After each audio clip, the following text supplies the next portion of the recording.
Well, I'll say that I was always interested in art, and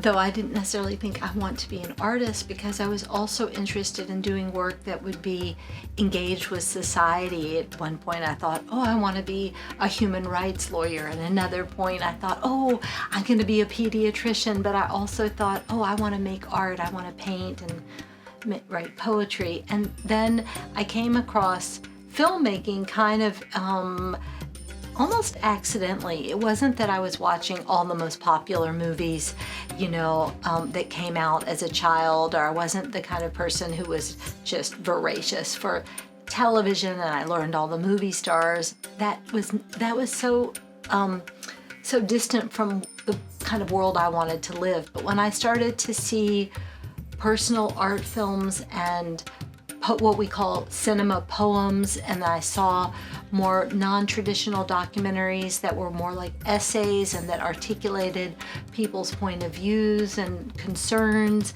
I thought, oh, that's a medium that can contain all of my curiosities, so that I could have an interest that you might call a political sensibility, but I could also articulate that in a form that was unconventional or very much my own, or sort of speaking to the moment, and it seemed like that making a life in cinema that was also a way of learning about how the world works and doesn't work would be a good life for me. That's what I would like to do. That's super interesting that you didn't start off as like a stereotypical, film bro, that's what they call it nowadays. No, not at all. That's really I was interesting. kind of the opposite. I actually had almost like an antipathy to going to movies because a certain movie star was in it. But my junior year of college, I was living in France, and I started to see work by, guess what, women. And I hadn't even seen films directed by women until about that point.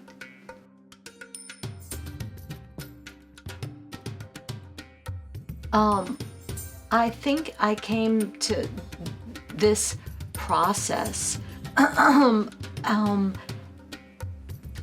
an inside-out way, not the way that most people make either a documentary film or a narrative film, in the sense that narrative film people generally write a script and then they come to the medium of film as a way of either adapting that script or interpreting that script, and they measure their success by their ability to transform the text on a page to a visual and oral experience. But that to me seemed quite limited, because it seemed that it was always rooted in something that was already figured out. And I wanted to jump into filmmaking with another kind of register for success. The register had to do with discovery, and that you would face an obstacle and that you would actually have to learn from obstacles in a way mirroring life. Like, we have this obstacle. The obstacle actually tells you more about the situation than what you knew about it before. And some people make a documentary film, they want to prove a thesis, and that's, again, not the way that I work. I might have a hunch, and then I want to see if it might be true, but I could be disappointed, and then the disappointment or the doubt becomes embedded in the film. A lot of my work integrates my doubt about myself, like my ability to do what I'm doing, or my doubt about the belief system that I had before might shift. And so those kinds of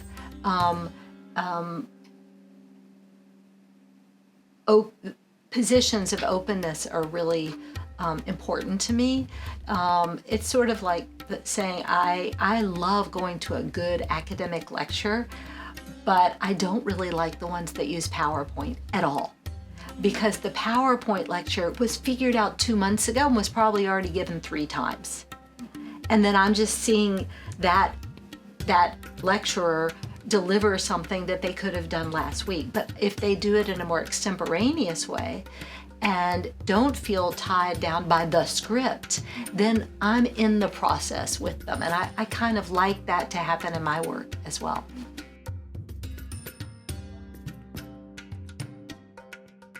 I love that you're asking, is there a feminist filmmaking sensibility? And I would say any man could have it. It's a sensibility that offers a kind of, that stands in opposition to what we call the Hollywood ethos of the director at the top who has this great vision. And I mean, everything else is kind of is in awe of that person's point of view. Whereas I work in a more collaborative way. So if I work with someone on a film project, even someone in front of the camera, I want them to, and I learned this early on, I want them to bring something about their point of view to my project and maybe even challenge me. Hopefully they will. That's why I like, if I'm working with an actor, which sometimes I do, I'd never choose an actor just because of the way they look. And actually the idea that people look at headshots, hundreds of them, to fill a role is just horrific to me. And not just because I think it says this person is prettier than that person, but I think that people can play roles outside of the body they're given because they have a kind of creative soul. And that's the kind of person I want to work with. I would never work with someone just because they look like the older man, you know, the grandfather or something, like they have a grandfatherly look.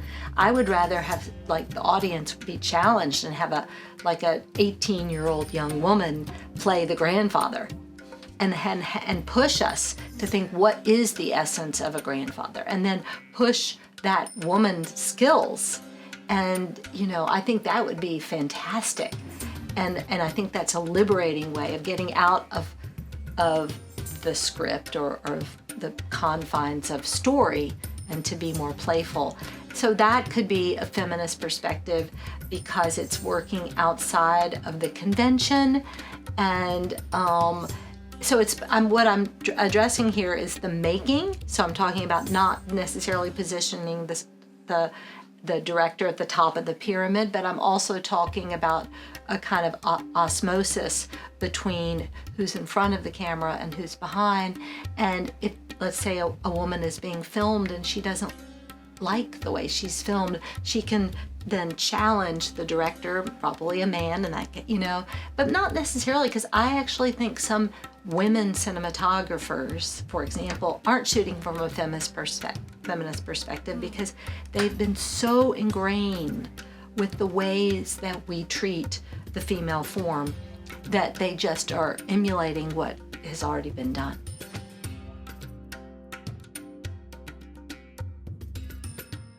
So I've been working with a group called the Abortion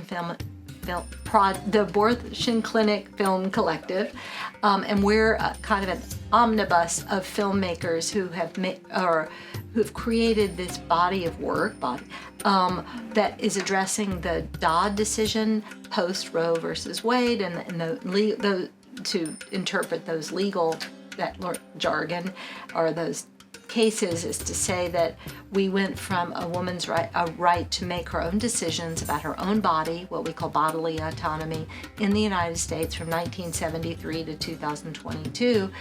Post June 24th, 2022, there was another decision by the Supreme Court that said that each state is able to make its own shifting in legislation that would actually prevent that. And so I became part of this collective of filmmakers working in North Dakota, Arizona, 2 parts of Tennessee, because I'm from Tennessee, so I made my film in Tennessee called Contractions, which I'm just starting to show.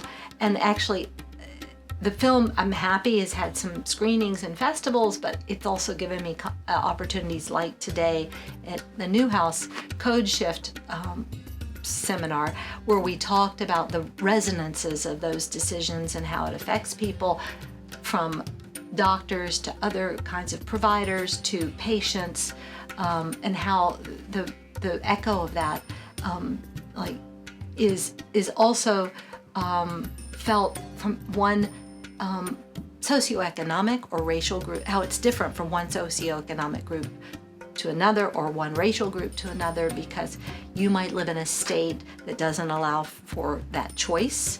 And then if you're a middle class person, you just get in your car, or you fly, or you take a few days off from your job, or maybe you don't have a job, and then you take care of what you need to take care of. And actually it's been shown that the majority of women who decide to have abortions already have children, and they can't afford another one. It's not like all teenagers who've had sex, and which is all, whatever reason. These are people who are making really, really difficult decisions and finding it difficult to make, but they need to make it for the protection of their other children, and lots of different reasons. So but what happens if you don't have the means to make those changes, or you don't have a job where you can take time off, or you don't have someone to take care of your children? And that is often the case, and there's a lot of racial discrimination in that situation. So that is called reproductive justice, and I'm trying to explore that now in Syracuse in a piece for the Everson Museum, working with people from this town of Syracuse, and trying to figure out how Syracuse is not different from a lot of other places, but maternal mental health and medical accessibility keeps people from kind of leading the fulfilled life that they would aspire to.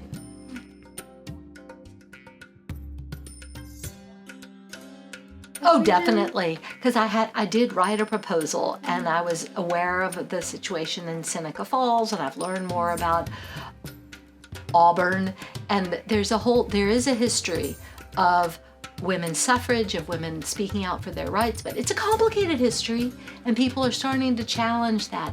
Like, who were the women? Those people were those women of our previous generations who were great leaders, but who were they really fighting for? Were they fighting for the whole population of women, or fighting just for white women? And trying to analyze that. We have to look back at history, we call it revisionist, but we're just looking at from a deeper perspective. So I actually wrote about that in my New York State Council for the Arts, but we'll see how it fits into the film.